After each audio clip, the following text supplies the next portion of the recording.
Target क्या है? अपना टारगेट है हम इनऑर्गेनिक केमिस्ट्री का इंट्रोडक्शन कर रहे हैं, है ना। तो मैंने आपको क्या बताया कि मैं चाहता हूँ भी हम सारे के सारे एक ही ग्राउंड पर आ जाएं, सारे के सारे।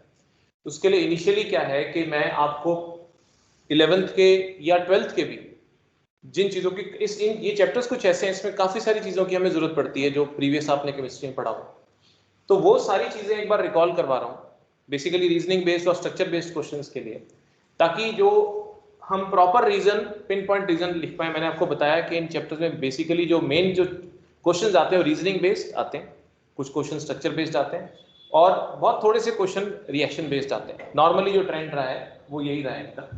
तो उस प्रोसेस में कल मैंने आपको 11th का ये बताया भी मोल कॉन्सेप्ट से कोई चीज यहां पर नहीं एप्लीकेशन होती, लेकिन हाँ ये ले लो, चेयर ले लो, इधर चेयर लगा ले आओ। लेकिन स्ट्रक्चर ऑफ एटम से जो चीजें की एप्लीकेशंस थी मैंने आपको कल समझा दिया। आपको बेसिकली इलेक्ट्रॉनिक कॉन्फ़िगरेशन और जो एटॉमिक ऑर्बिटल्स का कॉन्सेप्ट है उसकी हमें अक्सर जरूरत पड़ेगी इसमें रीजनिंग बेस्ड क्वेश्चंस को जवाब देने के लिए, तो वो मैंने आपको समझा दिया। अब आज हम टारगेट क्या रखते हैं? पीरियोडिक टेबल की बहुत सी बातें जो आपने 11th में सीखी हैं उसकी बहुत सारी एप्लीकेशन यहाँ पर आने वाली है। तो हम पीरियोडिक टेबल को मतलब ऑब्वियसली बहुत अब एक एग्जैक्ट तरीके से हम उसका एनालिसिस करेंगे ताकि हम प्रॉपर आंसर दे सकें अपने। ठीक है, 11th में पढ़ा हुआ है, लेकिन 11th में हम दूसरी दुनिया में होते हैं, चीजें समझते भी हैं, ऐसी बात नहीं आप समझते भी हैं, लेकिन अब हमें क्या करना है, बहुत एग्जैक्ट टर्म में समझना है। तो देखो, सबसे पहली बात, पीरियोडिक टेबल में जो है हमने सारी स्टडी कर रखी है, हमने एलिमेंट्स को ब्लॉक में डिवाइड किया हुआ। ठीक है,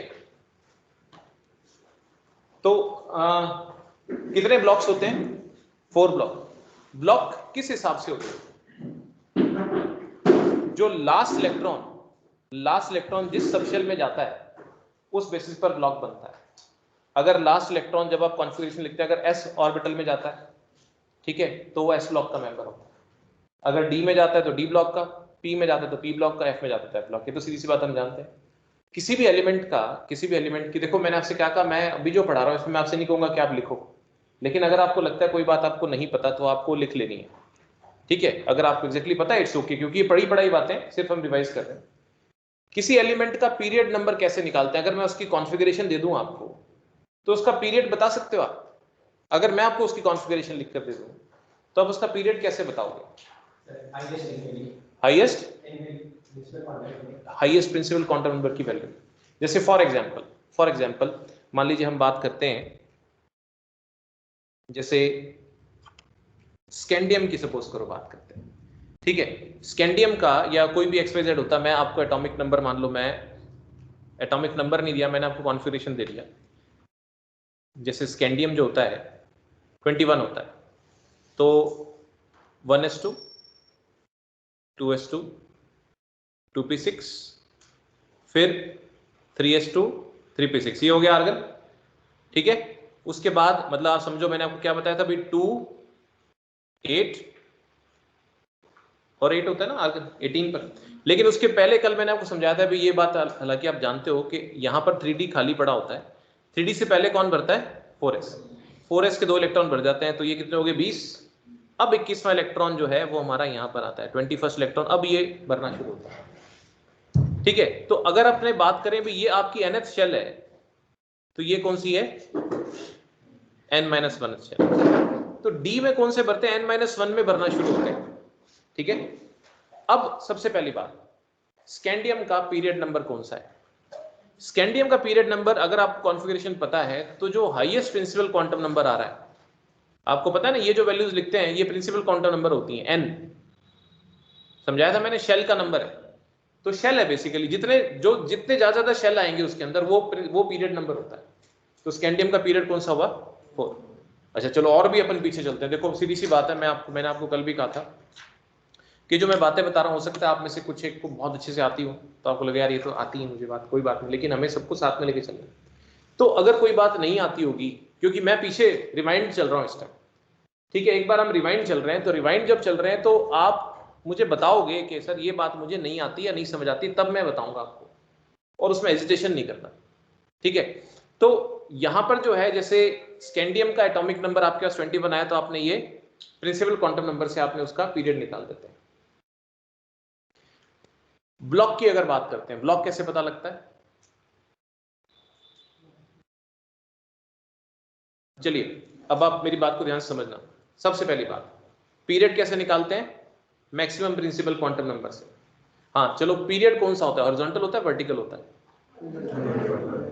हॉरिजॉन्टल। हॉरिजॉन्टल ये होता है कि ये होता है? शुक्र है, पहले तो बड़े मजे आते हैं 10वीं में, तो ऐसे भी बड़े तंग करते हैं, हॉरिजॉन्टल वर्टिकल ही नहीं पता होता। ठीक है, आज आपको ये तो खैर शुक्र है पता है, तो कोई बात ही नहीं है भाई, ये हॉरिजॉन्टल होता है, ये वर्टिकल होता है। ठीक है, तो पीरियड जो है हॉरिजॉन्टल होते हैं। कितने पीरियड्स होते हैं? 7। और ग्रुप्स कितने होते हैं? 18। ये हमें मॉडर्न पीरियड टेबल ही ध्यान रखनी है। तो इसमें अब क्या है कि आपको पीरियड नंबर निकालना हो किसी एलिमेंट का, तो उसकी कॉन्फ़िगरेशन में मैक्सिमम प्रिंसिपल क्वांटम नंबर देखते हैं। उसके बाद आप निकालते हैं ब्लॉक। ब्लॉक निकालने के लिए आप देखते हैं कि उसका लास्ट इलेक्ट्रॉन, जो इनकमिंग इलेक्ट्रॉन है, वो कौन से सब शेल में गया। जैसे इस केस में मैंने रेड से कलर कर रखा है उसको, ये बताने के लिए लास्ट इलेक्ट्रॉन उसका किस में एंटर करा है? डी में। तो जो आपका पीरियड निकल गया, ब्लॉक निकल गया, अब बारी आती है ग्रुप की। ग्रुप कैसे निकालते हैं? 4 ब्लॉक्स हैं हमारे पीरियड टेबल में, कौन कौन से? एस, पी, डी और एफ। अगर आपको ब्लॉक पता है तो ग्रुप कैसे निकालोगे? चेयर ले लो इधर से। अगर एस ब्लॉक है, अगर एस ब्लॉक है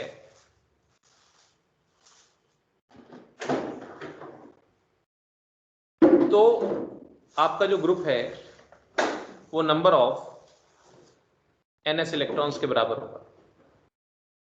यानी सबसे बाहर वाली शेल में जितने n सब शेल में इलेक्ट्रॉन्स होंगे उसके बराबर होगा। अगर s में कितने इलेक्ट्रॉन्स हो सकते हैं मैक्सिमम? तो या तो ns1 होगा या ns2 होगा। तो s ब्लॉक में आपको पता ही है, 2 ही ग्रुप्स होते हैं, ग्रुप 1 और ग्रुप 2।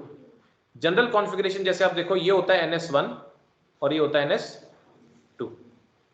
ये लिखने का हमारा तरीका है। आउटर मोस्ट शेल में ns1 ns2, s ब्लॉक में 2 ही ग्रुप्स होते हैं, 1 और 2, क्योंकि s में 2 ही, s ऑर्बिटल में 2 इलेक्ट्रॉन्स आ सकते हैं। तो अगर आपको s ब्लॉक पता है तो s ब्लॉक में 2 ही ग्रुप्स होते हैं, 1 और 2। अगर आपके पास p ब्लॉक का एलिमेंट आता है कोई, p ब्लॉक का कैसे पता लगेगा आपको? जब last electron p sub shell में एंटर करेगा। ठीक है, तो आपके पास जो है ग्रुप नंबर आप कैसे निकालोगे?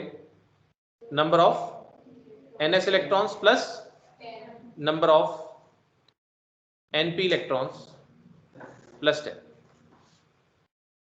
कोई ज्यादा भारी बात नहीं है, इसको ऐसे प्लेन लॉजिक से भी आप कैलकुलेट कर सकते हो। मान लो नाइट्रोजन है, नाइट्रोजन का एटॉमिक नंबर 7 होता है, 1s2 2s2 2p3, ये तो आप लिख सकते हो ना, ये कॉन्फ़िगरेशन तो आपको आनी चाहिए।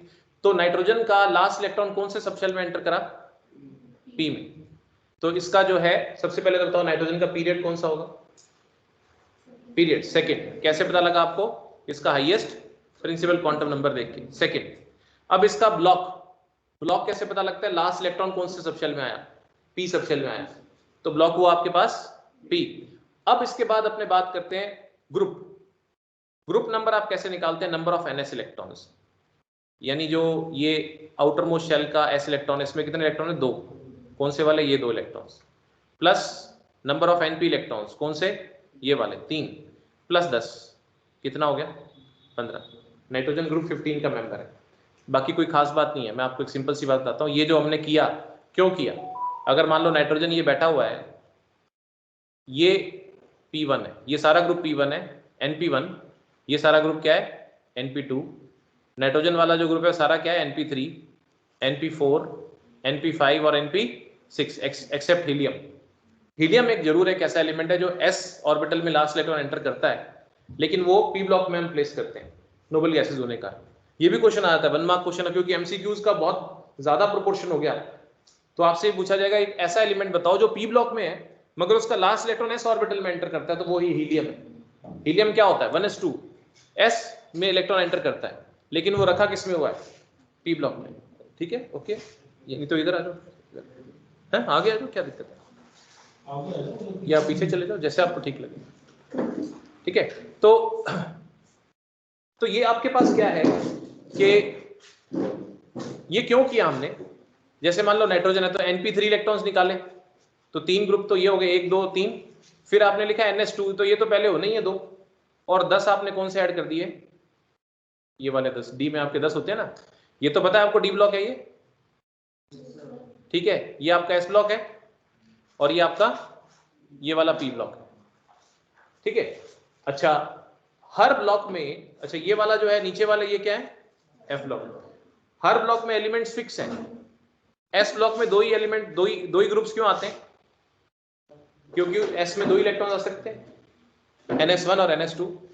पी ब्लॉक में 6 ग्रुप्स क्यों आते हैं, क्योंकि पी ऑर्बिटल में 6 इलेक्ट्रॉन आ सकते हैं, NP1 NP2 NP3 NP4 NP5 NP6 और बस, ठीक है।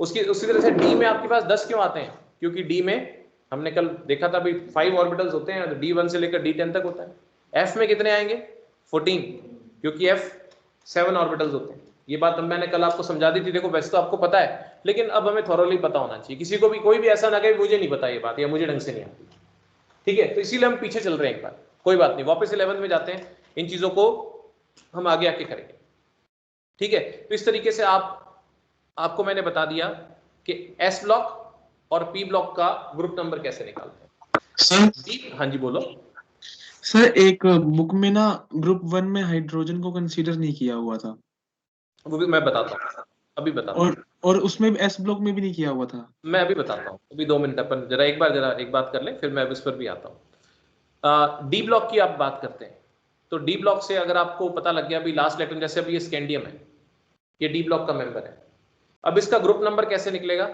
इसका ग्रुप निकलेगा NS electrons plus N-1 D electrons. अब इसमें N कौन सा, ये NS इलेक्ट्रॉन्स कितने हुए 2, और N-1 डी इलेक्ट्रॉन्स कितने हुए, N-1 क्यों है, क्योंकि ये 4 से 1 कम 3 है यहाँ पर, N-1 डी इलेक्ट्रॉन्स कितने हुए 1, ग्रुप नंबर क्या आ गया 3। देखो स्कैंडियम कहां पर है, ये रहा स्कैंडियम, ठीक है ना। जैसे मान लो मैं आपसे कहता हूं कि क्रोमियम का ग्रुप नंबर क्या है, कल को मैं आपसे ग्रुप नंबर निकालने को कहता हूं क्रोमियम का, तो पहली बात ये जो पहली मैंने सीरीज है ना ये वाली, ये आपको कंठस्थ होनी चाहिए, ये 3D सीरीज आपको एटलीस्ट याद होनी चाहिए, डी ब्लॉक की जहां तक बात करें हॉरिजॉन्टली, बाकी सारे ग्रुप्स अपन वर्टिकली पढ़ते हैं नॉर्मली, लेकिन डी और एफ को अपन हॉरिजॉन्टली पढ़ते हैं। तो ये पहली सीरीज जो है ये 3D सीरीज कहलाती है। 3D किस लिए, क्योंकि इलेक्ट्रॉन्स, आपको पता है 2D कुछ नहीं होता, आपको पता है 1D कुछ नहीं होता, ये मैंने आपको कल समझा दिया था स्ट्रक्चर ऑफ एटम में, इसीलिए हम पीछे जाकर क्वांटम नंबर्स को भी समझा हमने, ताकि इस चीज का आप बिल्कुल थोरो पता हो, ठीक है। 3D सबसे पहला होता है, तो ये जो ग्रीन से मैंने हाईलाइट किया 3D सीरीज है सारी, स्कैंडियम से लेकर जिंक तक। उसके बाद हालांकि इसकी जरूरत हमें कब पड़नी, जब अपन डी एंड एफ शुरू करेंगे, लेकिन अब इस चीज को समझ के चलेंगे हम, ठीक है। उसके बाद ये जो सीरीज होती है ना 4D सीरीज होती है, 4D में क्या आता है आपके पास, सारे 4D में इलेक्ट्रॉन्स बढ़ते हैं, जैसे ऊपर तो 3D 1 to 10 है, नेक्स्ट वाली में 4D 1 to 10 है, फिर उसके बाद अगली में 5D 1 to 10, फिर उसके बाद अगली में 6D 1 to 10, 3 4 5 6। लेकिन हाँ जब आप आते हैं, आप देखिए यहां पर अगर ध्यान से देखोगे, ये आपकी 3D सीरीज हो गई, इधर से आगे जो आ रही 3D, फिर 4D, लेकिन जब आप 5 और 6D पर आते हैं ना, 5D और 6D पर, तो यहां पर आपके पास 5D के साथ साथ एक और चीज आती है, सबसे पहले 4F, और यहां पर क्या आता है 5F, ये होते हैं ये वाले, ठीक है ना। ये सारी की सारी यहां पर जो है 4F इलेक्ट्रॉन्स बढ़ते हैं, कौन से ऑर्बिटल बढ़ते हैं 4F, ऐसे लिख देते हैं। ये बातें, जो बात आपको ना पता हो बोल देना थोड़ा, क्योंकि मैं फटाफट बोलूंगा, क्योंकि ये बातें आपको पता है वैसे तो, ठीक है, लेकिन आपको लगे सर ये दोबारा, तो आप मुझे बोल देना, हेजिटेट मत करना, ठीक है। उस तरह से इसमें कौन से बढ़ते हैं, यहाँ पर 5F बढ़ते हैं। F में कितने इलेक्ट्रॉन्स आते हैं 14 इलेक्ट्रॉन्स आते हैं, क्योंकि F में 7 ऑर्बिटल्स होते हैं, S में 1 होता है, P में 3, D में 5, F में 7, G में 9, फिर H में 11, ऐसे ऑर्बिटल बढ़ते जाते हैं, और हर ऑर्बिटल में 2-2 इलेक्ट्रॉन होते हैं। तो S में 1 ऑर्बिटल से 2 इलेक्ट्रॉन, P में 3 ऑर्बिटल से 6 इलेक्ट्रॉन, D में 5 ऑर्बिटल से 10 इलेक्ट्रॉन, और F में आपके 7 ऑर्बिटल से 14 इलेक्ट्रॉन्स। ये बात अब आप समझते हो। तो होता क्या है, यहां पर एक चीज समझने वाली है कि बाकी सब जगह ठीक है, यहां पर क्या नाटकबाजी आ जाती है, ये क्या चक्कर है, ये ऐसे क्यों किया जाता है। अगर आप अभी जैसे अपन बात कर रहे हैं, यहां पर अपन ग्रुप निकाल रहे हैं, आपको मैंने एस ब्लॉक का ग्रुप निकालना सिखा दिया, आपको मैंने पी ब्लॉक का एलिमेंट हो तो ग्रुप निकालना सिखा दिया, डी ब्लॉक का हो तो भी मैंने ग्रुप निकालना सिखा दिया, ठीक है। लेकिन एफ ब्लॉक में क्या होता है, अगर आपका एलिमेंट एफ ब्लॉक का है ना, तो एफ ब्लॉक का ग्रुप नंबर फिक्स है, सारे के सारे F block elements they belong to the same group, that is group number 3। सारे एफ ब्लॉक एलिमेंट्स, इनकी कॉन्फ़िगरेशन ऐसी है, हम इसको भी आगे बात करेंगे क्योंकि हमें D and F block discuss करना है। इन सबका एक ही ग्रुप नंबर है, ग्रुप नंबर क्या, 3। तो इस कारण से क्या हो जाता है, इसकी कॉन्फ़िगरेशन ऐसी है कि हमें सारे के सारे वो जो 14 एलिमेंट्स है, यहाँ पर एक्चुअली क्या होता है 57 पर यहाँ पर लेंथेनम नाम का एक एलिमेंट होता है और यहाँ पर एक्टिनियम होता है। मेरे को जो नेट से मिली, मैंने पीरियड टेबल उठा ली, इसने नीचे दिखा रखा है, एक्चुअली यहाँ दिखाना चाहिए इसको, ठीक है। लेंथेनम होता है 57 पर, और उसके बाद अगर अपन ध्यान से देखेंगे, ये बात आप जानते हो, लेंथेनम होता है 57 पर, और उसके बाद यहाँ पर 72 पर आता है हाफनियम सीधा। उसी तरीके से यहाँ एक्टिनियम होता है 89 पर, और उसके बाद सीधा सीधा रदरफोर्डियम आता है 104 पर। देख पा रहे हो ना? तो ये बीच में 14 एलिमेंट्स गायब है। वो गायब किस लिए है? क्योंकि वो एलिमेंट्स जो है मुझे इसी स्लॉट में दिखाने हैं, लेंथेनम के बाद और हाफनियम से पहले। यानी 58 to 71 जितने भी एलिमेंट्स हैं जिनको मैं लेंथेनॉइड्स या लेंथेनाइड्स बोलता हूं, वो मुझे इसी स्लॉट में दिखाने हैं, इसी डब्बे के अंदर। तो कैसे दिखाऊं? कागज पर तो दिखा सकता, जैसे कैरम की गोटियां एक के ऊपर एक रखते हैं, जैसे ताश एक के ऊपर एक चाहते हैं, ऐसे रखना है। नहीं दिखा सकता तो क्या करते हैं, जैसे ताश को आप सारे पत्ते देखने तो क्या करते हो, फैलाते हो ना, वैसे ये क्या है कि ताश के पत्ते फैला के नीचे दिखा रखे हैं। These 14 elements are called lanthanoids। उसी तरह से एक्टिनियम के बाद और रदरफोर्डियम से पहले जो 14 एलिमेंट्स हैं, इनको हम क्या बोलते हैं, एक्टिनॉइड्स। ये हमने दिखा रखे हैं, ठीक है। ये पीरियोडिक टेबल का बेसिक सेटअप है। जब आप कॉन्फ़िगरेशंस पे अब आते हैं तो एक चीज और समझने वाली होती है कि जैसे जब एफ में आएंगे तब हम बात करेंगे। हाँ जी लो, हाँ जी, लेंथेनम को अगर आपने बात करेंगे तो वो आपका डी ब्लॉक का ही एलिमेंट गिना जाता है, क्योंकि उसके बाद वाले 14 एलिमेंट्स ये एफ ब्लॉक के हैं। तो यहां पर एक्चुअली दिखाना बस वही बात आती है कि अलग अलग में अलग अलग चीजें हैं, थोड़ा सा टेक्निकली हम उस चीज को फॉलो नहीं करते। हम ये कहते हैं लेंथेनम और एक्टिनियम डी ब्लॉक के हैं, उसके बाद वाले 14 एलिमेंट्स को हम थ्योरेटिकली एफ ब्लॉक के मानते हैं। 28 elements belong to F block. अच्छा, अभी आपने जो पूछा था सहज, आपने कहा भी हाइड्रोजन को ग्रुप 1 में नहीं माना। देखो हम नहीं ऐसा करेंगे, हम हाइड्रोजन को ग्रुप 1 का एलिमेंट मानते हैं। हालांकि हाइड्रोजन के लिए स्पेसिफिकली बोला जाता है, कई आपकी टेबल्स में ऐसे दिखाया होता है, उसको अलग से दिखाते हैं बीच में। कारण क्या होता है कि हाइड्रोजन जो है, हाइड्रोजन आपको पता है +1 भी शो करता है, हाइड्रोजन जो है -1 भी शो करता है। +1 शो करे तो इनकी तरह, और -1 शो करे तो इनकी तरह, हैलोजन्स की तरह। तो इसीलिए क्या करते हैं, इसको अलग रखते हैं। रोग मतलब होता है बदमाश, इसको बोलते हैं रोग एलिमेंट, ठीक है। हालांकि अब हाइड्रोजन अपने सिलेबस में 12th में तो है नहीं, तो इसलिए मैंने डिस्कशन नहीं किया। तो हम जब बात करें थ्योरेटिकली, हाइड्रोजन एक एस ब्लॉक एलिमेंट है और हाइड्रोजन का ग्रुप नंबर 1 होता है, पीरियड नंबर भी 1 होता है। ऑल्दो पीरियोडिक टेबल में या तो हाइड्रोजन को अलग दिखाते हैं या क्या करते हैं, ये जो डब्बा होता है ना, थोड़ा सा गैप देके दिखाते हैं ऐसे, इसमें ऐसा नहीं बना रखा। तो वो दिखाने के लिए भी, बाकी सारे तो एल्कली मेटल्स हैं, सिर्फ हाइड्रोजन जो है इसके अंदर नॉन मेटल है, ठीक है। तो ये चीज हुई।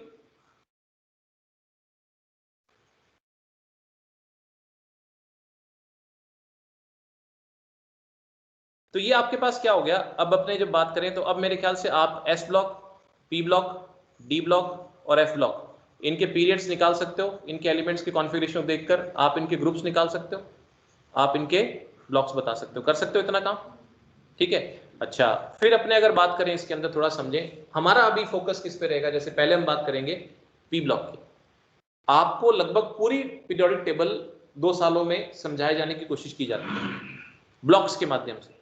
पहले पीरियोडिक टेबल में जनरल आती है, फिर ब्लॉक में जैसे चैप्टर आता है, पूरा एक चैप्टर 11th में हाइड्रोजन, क्योंकि हाइड्रोजन बदमाश है, उसको अलग से पढ़ना पड़ता है। उसके बाद आता है एस ब्लॉक। एस ब्लॉक में कौन कौन से ग्रुप आ जाते हैं, ग्रुप 1 और ग्रुप 2। उसके बाद पी ब्लॉक। पी ब्लॉक थोड़ा बड़ा है, तो कैसे कर रखा है पी ब्लॉक में, ये जो आपके है ना, ये 2 हिस्सों में डिवाइड कर रखे हैं। ये ग्रुप नंबर 13 और 14, ये आप जो है 11th क्लास से पढ़ चुके हैं, ठीक है। 15, 16, 17, 18 ये हमने अब करना है। जो हमारा टारगेट रहेगा पी ब्लॉक में, हमने ग्रुप नंबर 15, 16, 17 और 18 पढ़ना है। इसमें भी थोड़ा बहुत कट शॉर्ट काफ़ी हुआ है इसके अंदर, तो वो बात अलग है, लेकिन हमने जो चीज़ें समझनी है वो तो हमने समझनी है। तो ये आपको जो 4 ग्रुप्स हैं, हमें ये ग्रुप्स करने हैं आपकी बात, nitrogen family, oxygen family, fluorine family और नोबल गैसेस, ठीक है। इनको हम वर्टिकली याद करेंगे।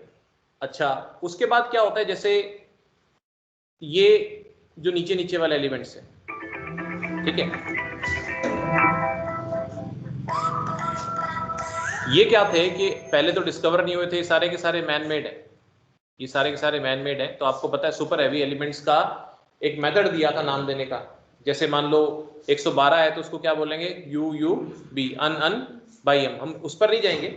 लेकिन क्या है, अब जो आपकी पुरानी एनसीईआरटी है ना उनमें तो नहीं है, लेकिन नई एनसीईआरटी में इन जो लास्ट लास्ट वाले एलिमेंट्स हैं इनको, इनके अब नाम दे दिए गए हैं, इनके नाम दे दिए गए हैं, तो वो हमें साथ में याद करने पड़ेंगे।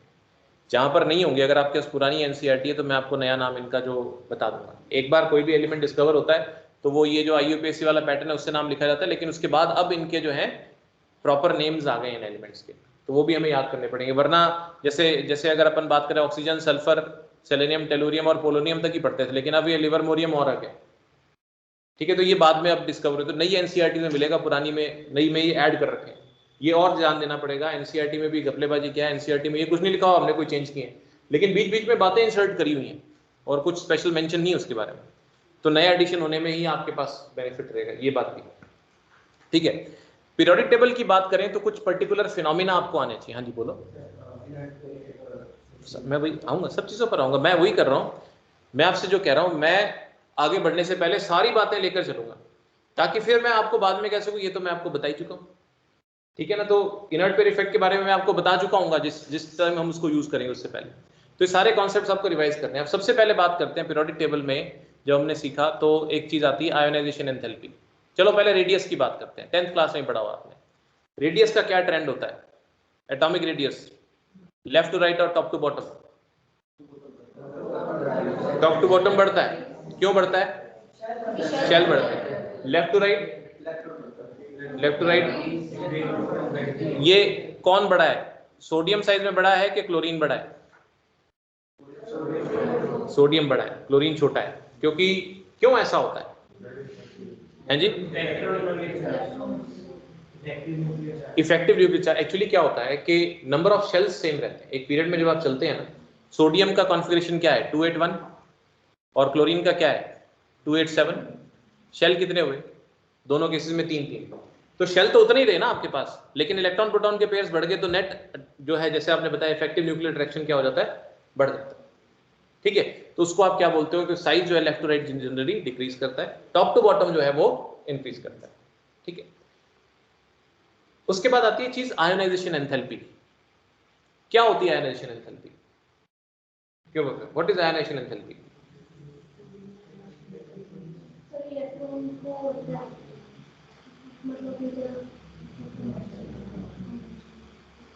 क्यों सर, क्या नाम है आपका? आपसे पूछ रहा हूं, दीपांशु।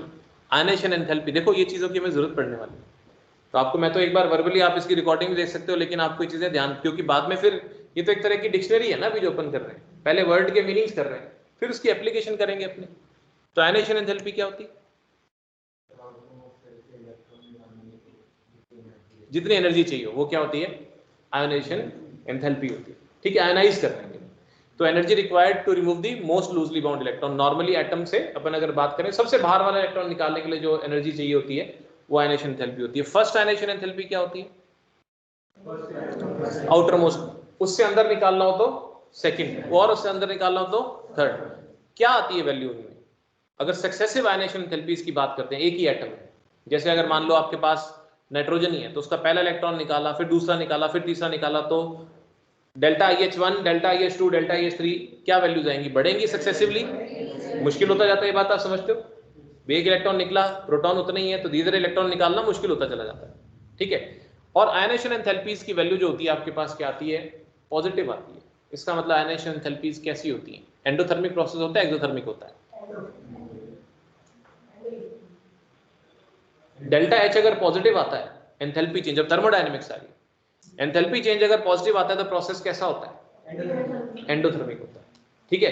तो ये बात पता है क्या अपने को? अब ये चीज, ठीक है ना। तो थोड़ा सा आप समझे मेरी बात को कि ऐसे सिर मत हिलाना और हेजिटेट मत करना, ठीक है। आगे आगे इलेक्ट्रॉन निकालना मुश्किल होता चला जाता है। एंथैल्पी की जब आप बात करते हैं डेल्टा H, उसमें एक सिंपल सा सिस्टम है कि आप सिस्टम के अंदर बैठ के सोचो अपने आप को। अगर तो सिस्टम को फायदा हो रहा है तो डेल्टा एच का साइन प्लस आता है, अगर सिस्टम को नुकसान हो रहा है यानी कि एनर्जी बाहर जा रही है तो क्या होता है, डेल्टा एच कैसा होता है, नेगेटिव होता है। तो आयनेशन एंथैल्पी में सराउंडिंग की ताकत लगती है। कारण जैसे मान लो अपनी क्लास से एक एटम है और मैं न्यूक्लियस और सबसे लूजली बाउंड इलेक्ट्रॉन वो कमल बैठा हुआ है, ठीक है, तो सबसे बाहर वाला इलेक्ट्रॉन है, तो उसको निकालने के लिए बाहर से इसका दोस्त आएगा बुलाने के लिए, चल कमल चलते हैं, यहाँ क्या पड़ा है, खेलने चलते हैं क्रिकेट, है ना। तो वो जो है उसकी ताकत लगेगी क्योंकि इसको उसको यहां से उठा के ले जाना होगा मेरे ऑर्डर के विरुद्ध, मेरे अट्रैक्शन के विरुद्ध। तो आयनेशन एंथैल्पी में हमेशा हमेशा ही वो पॉजिटिव होती है, ठीक है, तो उसको निकालने में हमेशा ही एनर्जी लगती है। तो और एक के बाद एक हमेशा ज्यादा होती है। ये बात अलग है कि कभी कम या कभी ज्यादा हो सकती है, वो एक अलग बात है। जैसे क्वेश्चंस अपने पास आएंगे इस तरह की चीजों के, जैसे first ionisation enthalpy, first ionisation enthalpy nitrogen की ऑक्सीजन से ज्यादा होती है। फर्स्ट आयनेशन एंथैल्पी नाइट्रोजन की ऑक्सीजन से ज्यादा होती है, लेकिन सेकंड आयनेशन एंथैल्पी ऑक्सीजन की नाइट्रोजन से ज्यादा होती है। आप समझ रहे हो मेरी बात को? ऐसे क्वेश्चन आते हैं पूछने के लिए। चलो सारी बात छोड़ो, आयनेशन एंथैल्पी का पहले अपने दूसरी बात करते हैं। आयनेशन एंथैल्पी समझ आ गई आपको? अब आयनेशन एंथैल्पी, हाँ जी बोलो। इसके अंदर जैसे फर्स्ट आयनाइजेशन एंथैल्पी से ज्यादा होती है सेकंड वाली। अभी बात करते हैं, अभी उसमें दोबारा आते हैं, एक मिनट ना, थोड़ी देर, एक बार पहले अपन सिंपल बातें कर लें। पहले तो आप मुझे ट्रेंड बताओ, टॉप टू बॉटम और left to right ionization enthalpy का ट्रेंड। टॉप टू बॉटम कम होती चली जाएगी, इलेक्ट्रॉन निकालना आसान क्योंकि साइज बड़ा हो रहा है, बड़े एटम में से इलेक्ट्रॉन निकालना आसान होता है, आयनेशन एंथैल्पी डिक्रीज करती है। ये क्वेश्चंस आते हैं, ये क्वेश्चंस आते हैं जनरल ट्रेंड। जैसे आपको ये किसी भी, अगर आप ब्लॉक की बात कर रहे हो तो वो अगला क्या करेगा, आपको बोलेगा भाई क्या ट्रेंड आ रहा है। अपने जब बुक उठाएंगे, बुक की रीड भी करेंगे, तो उसमें क्या होगा, आयनेशन एंथैल्पी का क्या ट्रेंड आएगा, ऊपर से नीचे जाते हैं, it's going to decrease. Why decrease क्यों होगी? क्योंकि इलेक्ट्रॉन निकालना आसान हो गया, बड़े एटम में से इलेक्ट्रॉन निकालना आसान होता है, सिंपल। फिर क्या होता है, अगर अपन लेफ्ट टू राइट चले तो लेफ्ट टू राइट इंक्रीज होती है, क्योंकि छोटे एटम में से इलेक्ट्रॉन निकालना मुश्किल होता है। लेकिन इसमें बीच बीच में थोड़ा सा हिकअप है। जैसे अगर आप ध्यान से देखोगे, नॉर्मल ट्रेंड क्या कहता है, किसकी इनमें नाइट्रोजन और ऑक्सीजन में फर्स्ट आयनेशन एंथैल्पी किसकी ज्यादा होनी चाहिए? नाइट्रोजन साइज में बड़ा और ऑक्सीजन छोटा है, फॉर योर इंफॉर्मेशन। तो किस में से इलेक्ट्रॉन निकालने में जोर आना चाहिए? ऑक्सीजन में से। लेकिन ऐसा होता नहीं, होता उल्टा है। उसका कारण क्या है? ये एक बात जो है ना कि हाफ फिल्ड स्टेबल कॉन्फ़िगरेशन, ये बात आपको पिन पॉइंट बतानी चाहिए। ऐसा साधारण सा क्वेश्चन आएगा लेकिन उसका हम जवाब नहीं दे पाते। मैंने आपको कल क्या बताया कि पी और डी एंड एफ में majority questions reasoning based questions आते हैं, ठीक है, रीजनिंग बेस्ड और स्ट्रक्चर बेस्ड क्वेश्चंस आते हैं। बहुत थोड़ा प्रोपोर्शन होता है जो रिएक्शन बेस्ड आता है, और हम जब उसको सेल्फ स्टडी करते हैं तो रिएक्शन देख के घबरा जाते हैं, भाई रिएक्शन तो होगी नहीं अपने से, छोड़ो उसको रिएक्शन को। एक बार आप अपना रीजनिंग बेस्ड और स्ट्रक्चर बेस्ड वाला सेगमेंट आप अपना मजबूत करो, तो 1-2 नंबर की रिएक्शन वाला बात है, वो बाद में रट्टे मारने तो मारने ही पड़ेंगे, उसका कोई इलाज नहीं है, तो वो बाद में देखो, ठीक है। पहले रीजनिंग बेस्ड आपको स्ट्रांग होना चाहिए कि नाइट्रोजन से ऑक्सीजन की फर्स्ट आयनेशन एंथैल्पी क्यों ज्यादा होती है। नाइट्रोजन होता है 2p3 और ऑक्सीजन होता है 2p4, तो 2p3 एग्जैक्टली हाफ फिल्ड हो गया। ये बात समझते हो? ठीक है, नहीं समझते हो तो प्लीज बोल देना, फिर मैं ड्रॉ करके बता दूंगा, मैं और पीछे चला जाऊंगा, पर आपको बताना पड़ेगा। यूं ही सीरियल आया तो बात गलत, ठीक है। तो P3 P4 से ज्यादा स्टेबल होता है, एग्जैक्टली हाफ फिल्ड ज्यादा स्टेबल होते हैं, ठीक है। ऐसे ही ट्रेंड सारे में आएगा, यही चीज नीचे तक चलेगी। ऐसे ही फास्फोरस से सल्फर का ज्यादा हो गया, क्योंकि फास्फोरस में क्या होगा 3p3 और सल्फर में क्या होगा 3p4, ये चीज नीचे तक जाएगी। आयनेशन एंथैल्पी के बाद अगली चीज जो आती है, जो हम बात कर रहे थे फर्स्ट और सेकंड की, जैसे बात कर रहे थे, तो उसकी बात करें तो मैंने आपसे क्या कहा कि फर्स्ट आयनेशन एंथैल्पी नाइट्रोजन की ज्यादा, लेकिन सेकंड ऑक्सीजन की ज्यादा होती है। ऐसा क्यों? समझ पाते हो बात को? क्या समझ आया?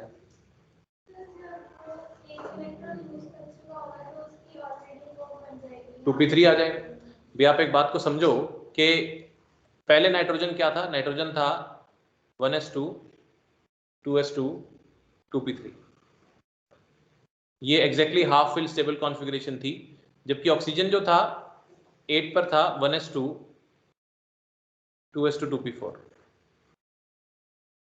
ठीक है। तो ऑक्सीजन के पास 1 2 3 और 4 ऐसे इलेक्ट्रॉन्स थे, तो ऑक्सीजन से एक इलेक्ट्रॉन निकालना कंपैरेटिवली आसान रहा, नाइट्रोजन से मुश्किल है। लेकिन अब मान लो ये +1 हो गया और ये +1 हो गया, तो क्या होगा, एक इलेक्ट्रॉन इसमें से गायब, एक इलेक्ट्रॉन इसमें से गायब। तो अब क्या हो जाएगा, फर्क कहां पड़ेगा, अब ये तो हो जाएगा 2p2 और ये क्या हो जाएगा 2p3, हाफ फिल्ड हो जाएगा, तो वो फिर ज्यादा स्टेबल हो जाती है, तो सेकेंड आयनेशन एंथैल्पी ज्यादा हो जाएगी।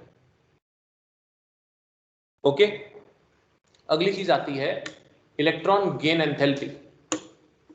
सब पीरियोडिक टेबल लेवल से पढ़ा हुआ है हमने, टर्म्स रिवाइज करवा रहा हूं मैं आपको एक बार। इलेक्ट्रॉन गेन एंथैल्पी क्या चीज होती है,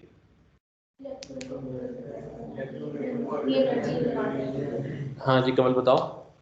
इलेक्ट्रॉन गेन करने में जो मतलब एनर्जी रिलीज होती है वो होती है। तो फिर इलेक्ट्रोनेगेटिविटी क्या होती है,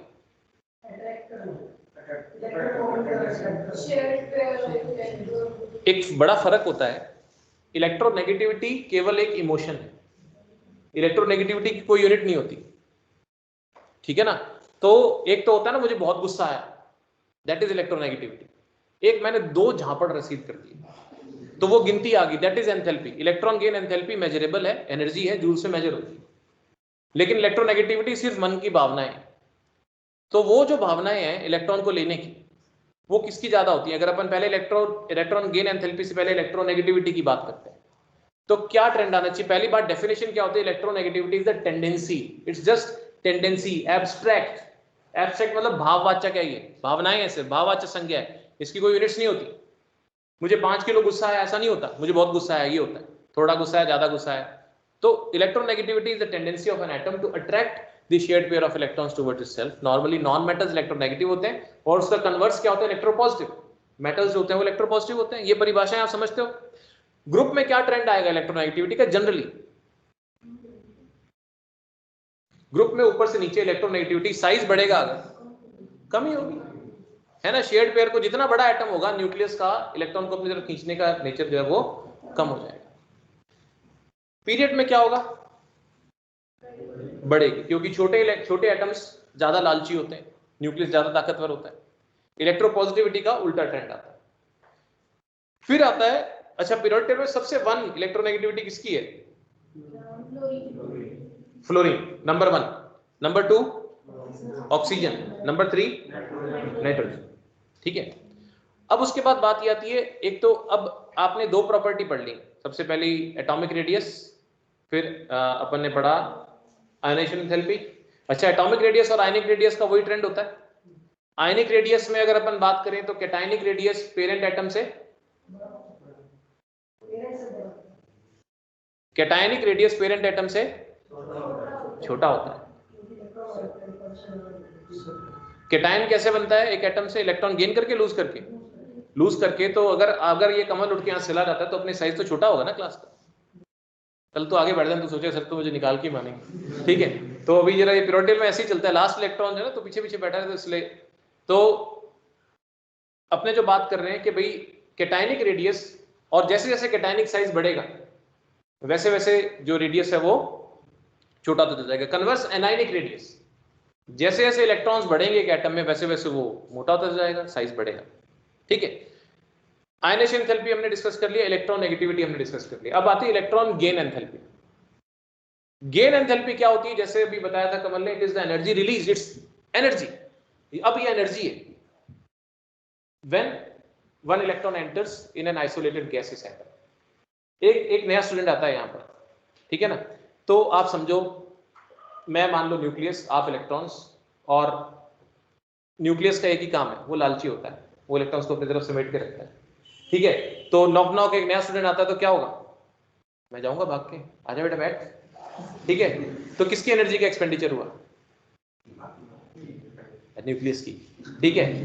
एटम ने अपनी एनर्जी रिलीज करी और उसको वेलकम किया, तो प्रोसेस कैसा हुआ, एक्सोथर्मिक। प्रोसेस कैसा होता है, एक्सोथर्मिक होता है। तो इलेक्ट्रॉन गेन एंथैल्पीज की जो साइन कन्वेंशन आती है नॉर्मली नेगेटिव, डेल्टा EGH लिखते हैं, ध्यान, ठीक है। जो चीज ना बताओ प्लीज बोल दो, क्योंकि इतनी बातें मैं लिखवा नहीं सकता, वर्बली बता सकता हूं, आप इस रिकॉर्डिंग को बार बार देख लेना, ठीक है। लेकिन इन चीजों को रिकलेक्ट करने के लिए बहुत जरूरी है, इलेक्ट्रॉन गेन करने में जो नॉर्मली एनर्जी रिलीज होती है। तो इलेक्ट्रॉन गेन एंथैल्पी किसकी ज्यादा होगी, क्लोरीन की कि सोडियम की, एक ही पीरियड के मेंबर है। पीरियड्स में अगर अपन बात करें है, क्लोरीन की ज्यादा होगी सोडियम के मुकाबले। ठीक है, क्लोरीन के लिए इलेक्ट्रॉन गेन एंथैल्पी की वैल्यू मान लो आती है, क्लोरीन के लिए डेल्टा EgH जो है मान लो अपन क्लोरीन की आती है -100 बोलते हैं, मान लो मनगढ़ंत वैल्यू दे रहा हूं, ठीक है, ये क्लोरीन के लिए। और सोडियम की आपने बताई कम है, उसके लिए आती है -50। तो किसकी इलेक्ट्रॉन गेन एंथैल्पी ज्यादा हुई?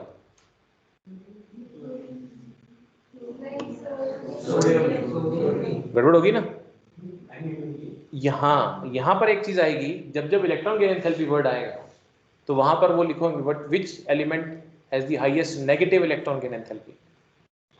साइन कन्वेंशन की प्रॉब्लम के कारण अब ये दिशा बताता है सिर्फ हमें, प्लस माइनस यहाँ मैथमेटिकल नहीं है, प्लस माइनस यहाँ मैथमेटिकल नहीं है, ये सिर्फ हमें डायरेक्शन बता रहा है हीट फ्लो की, सिस्टम से सराउंडिंग में कि सराउंडिंग से सिस्टम में। अगर नेगेटिव है तो सिस्टम से सराउंडिंग में जा रही है।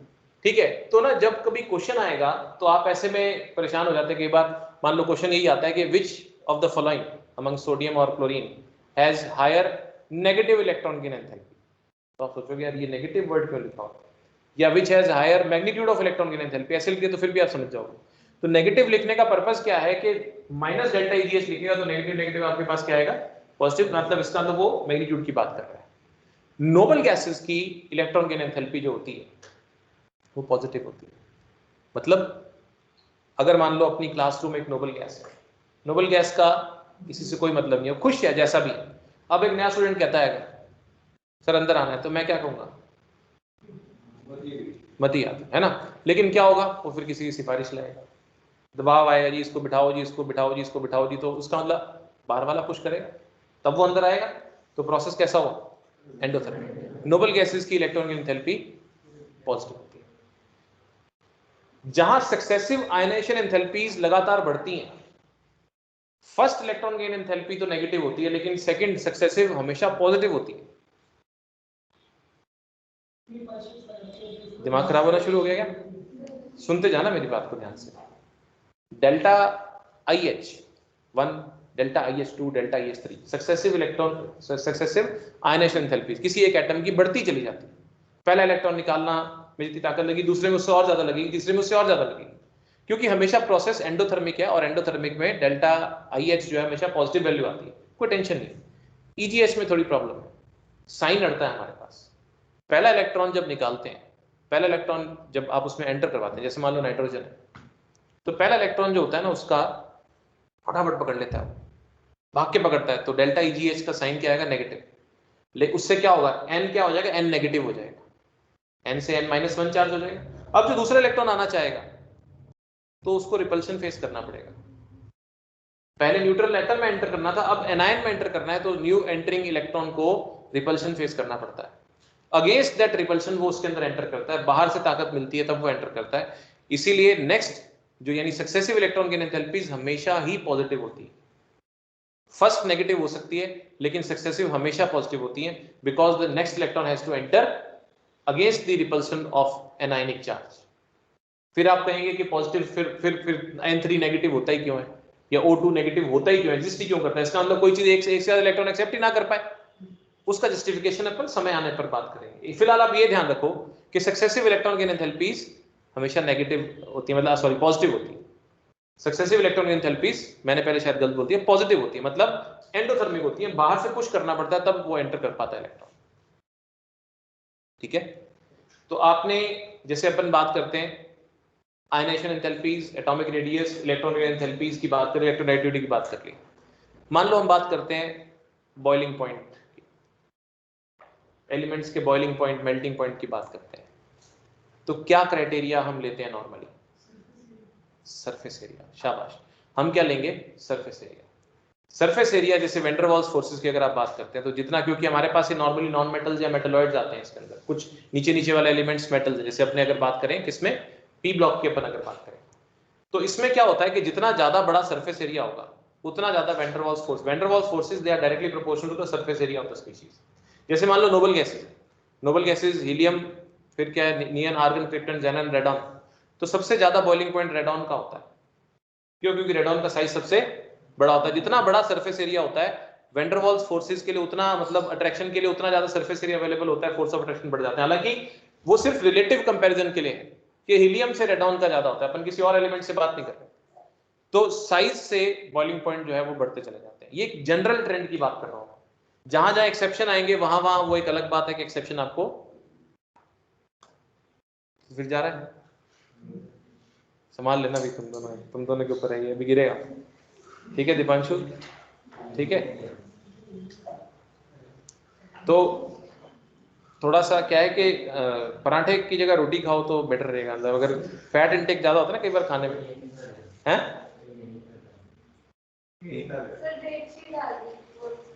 बोर्ड्स की आगे क्या, कब है आपका केमिस्ट्री का पेपर?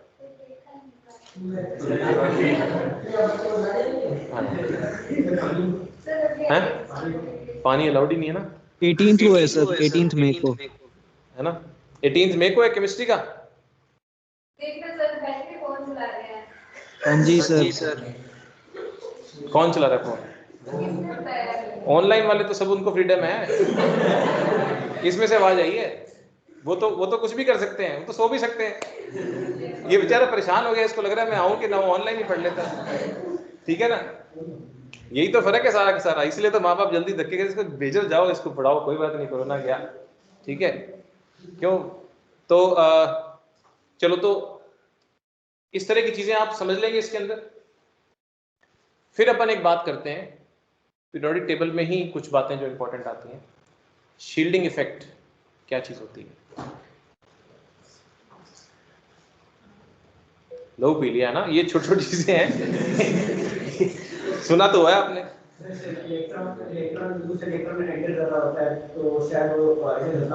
हाँ, देखिए क्या होता है। जैसे आप यहाँ पर अगर 20 जने बैठे हैं, क्लासरूम का एक उसूल है। थोड़ा एग्जाम्पल, जैसे मैं 11th में जब पढ़ाता हूँ तो थोड़ा सा अजीब सा है, मगर समझ बहुत जल्दी आता है कि 20 जने आएंगे तो 20 जने फीस देंगे न्यूक्लियस को, तभी यहाँ बैठेंगे। That is number of protons. Number of protons 20 in my pocket, number of electrons 20। ठीक है, नॉर्मली नया इलेक्ट्रॉन जैसे एस या पी में बात करते हैं, हमें इसकी जरूरत पड़ेगी डी में। मैं आपको बात करूं, डी एंड एफ में जरूरत पड़ेगी। जैसे अब मान लो नया नॉक नॉक एक आता है, 21वां आता है, तो मैं क्या बोलूंगा? मैं मना करूंगा क्या? मैं कहूंगा भैया एक सिंपल सा एक प्रोसीजर है, आप एक प्रोटॉन दीजिए और आप जाके बैठिए, कुर्सी निकालिए वहां से और बैठिए। कौन मना करता है? तो वो क्या करता है, वो बच्चा जो है, ये कमल बैठा हुआ है यहाँ पर लास्ट में, मैं आपको जो ऑनलाइन है बता दूं, यहाँ कमल है जो लास्ट में बैठे हुए हैं, कमल जोशी लास्ट वाली बेंच पे बैठे हुए हैं। वो जो है कमल के पड़ोस में जाके उसी, मतलब एक शेल है अपनी, जैसे पहली शेल है, दूसरी शेल है, तीसरी शेल, वहां लास्ट शेल में जाके बैठ जाता है। लेकिन एक बात और है, जैसे नया स्टूडेंट आता है मेरी जिम्मेवारी बढ़ जाती है। वो क्या, मैं और जोर से बोलना शुरू कर देता हूँ। भाई अगर ये एक बैठा होता तो मैं इतनी जोर से बोल रहा होता, मतलब ही नहीं है। एक ने फीस दी होती, उसी हिसाब से बोलता मैं। That is nuclear attraction. ठीक है, उसको आप क्या बोलते हो? ठीक है, उसको आप क्या बोलते हो? Nuclear attraction. जो आप मेरी आवाज को समझ लो, न्यूक्लियर अट्रैक्शन नजर आने वाली चीज नहीं है। ठीक है, ये भावना है ये भी। तो मेरी आवाज समझ लो आपके, जो आपके पास मेरी आ रही है। तो हर नए व्यक्ति के साथ मैंने और ऊंचा बोलना है, इसमें कोई शक नहीं है।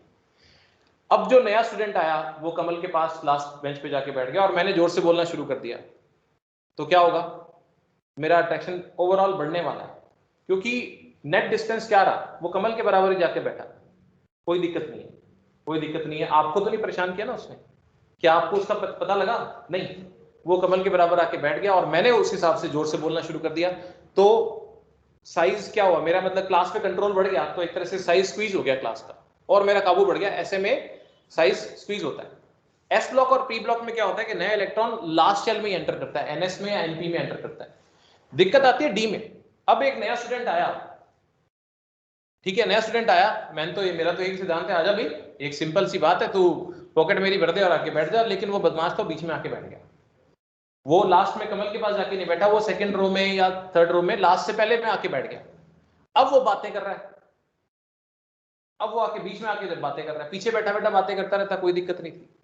बीच में आके बातें कर रहा है, तो फिर मेरे को दिक्कत हो जाती है।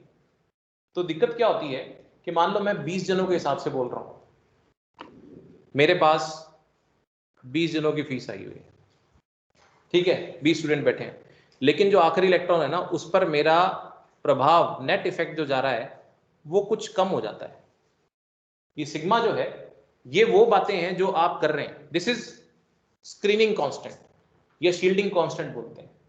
तो चक्कर क्या हुआ कि नया जो इलेक्ट्रॉन, आप देखिए, आप एक बात मान के चलिए, ऐसा कभी भी नहीं होगा कि लास्ट शेल में जो इलेक्ट्रॉन बैठा हुआ उसको मैं 20 जनों की ताकत से बोल रहा हूं ना, उसको 20 जनों की आवाज सुनाई नहीं देगी। कारण बीच में आप जो बैठे हो कुछ ना कुछ तो आप बात करेंगे, कुछ ना कुछ तो आप डिस्टर्बेंस क्रिएट करेंगे। That is what you call screening. जब एक एटम की बात करते हैं तो एटम में क्या होता है कि जब न्यूक्लियस के चारों तरफ जैसे शेल बने हुए हैं, तो जो आउटर मोस्ट इलेक्ट्रॉन है ना, जो अंदर बैठे हुए इलेक्ट्रॉन है ना, ये अंदर जो बैठे इलेक्ट्रॉन इसको रिपेल करते हैं against nuclear attraction. That is what you call shielding effect या स्क्रीनिंग। शील्ड बोलते हैं ढाल को। ढाल क्या होती है? किसी फोर्स के विरुद्ध काम करती है। तो मेरा जो न्यूक्लियर अट्रैक्शन था लास्ट वाले पे प्रॉपर नहीं हो पाता। डी ऑर्बिटल्स और एफ ऑर्बिटल्स में क्या होता है? डी में n-1 में इलेक्ट्रॉन आता है और एफ में n-2 में आता है। यानी आने वाला नया इलेक्ट्रॉन लास्ट शेल में नहीं जाके बैठता, वो बीच में आके बैठता है और बातें करता है। बातें करेगा तो लास्ट वाले पे मेरा कंट्रोल कम हो जाएगा, ठीक है, जिस कारण से साइज क्या हो जाना चाहिए? साइज क्या हो जाता है? बड़ा हो जाना चाहिए। यानी कहने का मतलब ये हुआ, जब आप डी में लेफ्ट टू राइट चलेंगे तो स्कैंडियम क्या था?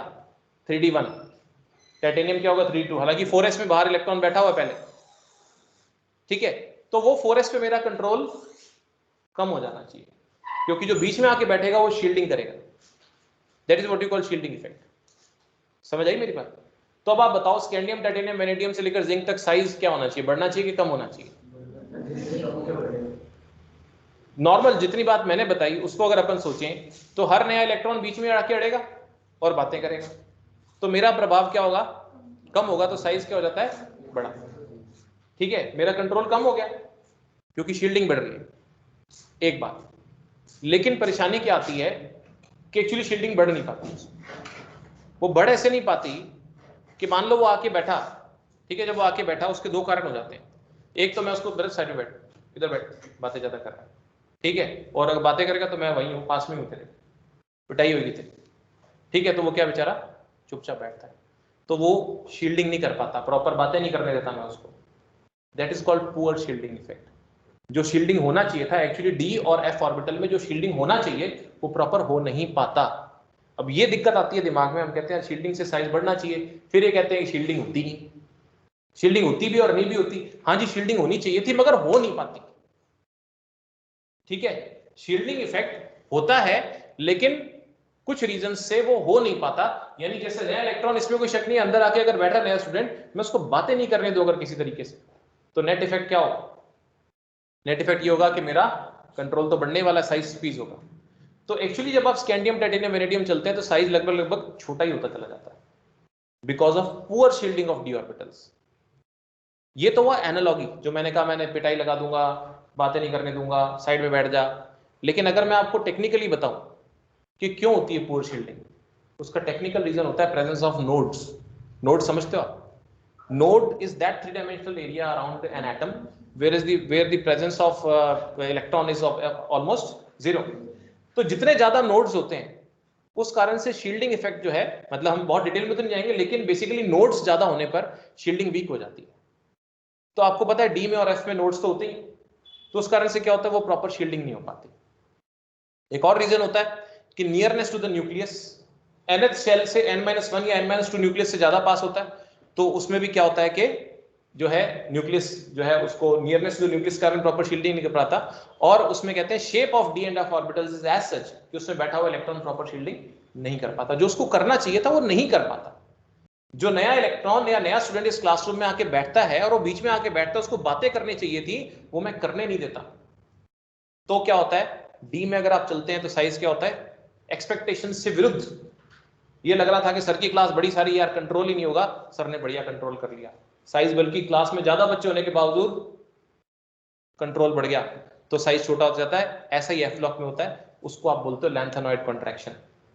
इसी फिनोमेना को आप क्या बोलते हो, लैंथेनॉइड कॉन्ट्रैक्शन। और एक्टिनॉइड में जो आप चलते हो उसको आप क्या बोलते हो, एक्टिनॉइड कॉन्ट्रैक्शन। अब आप बताओ लैंथेनॉइड में कौन से एफ ऑर्बिटल भरे थे?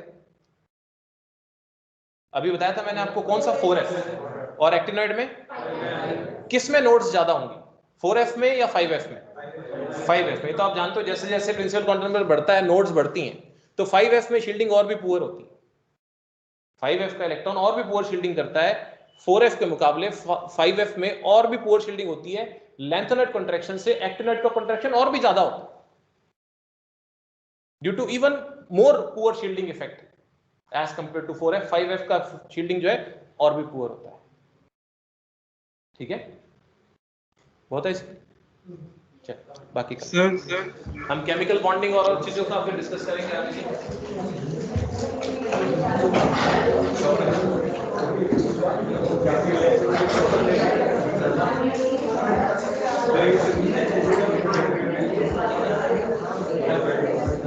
सहज 2 मिनट